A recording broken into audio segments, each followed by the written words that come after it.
Carissimi amici, vi voglio presentare un mescagliozzo. Vi raccomando, quando mi dite intasciata, e aprite l'occhio perché è un mescagliozzo.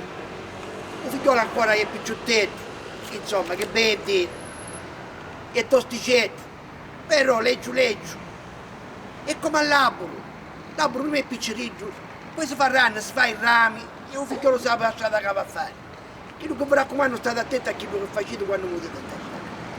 Ora ci disse o picciottetto che andiamo ad aprire un negozio. E lui disse impariamo, dice vengo con voi, perché lui sarà il futuro, sarà la mia guardia del corpo. E che solamente quando andiamo a aprire questo negozio, non scudammo per i poco. Che volete fare? Figlioli alle prime armi e queste cose ancora li deve imparare. Comunque adesso vi lascio perché vai e mi faccio 4 passi con un figliolo, perché c'è insegnare altre cose. Va bene, vi saluto e ci vediamo alla prossima riunione che farò con tutti voi. E mi raccomando, vi aprite i ricchi quando parlo, perché che vi dico va a restare a togliere vento. Ok? Facciamo le mani.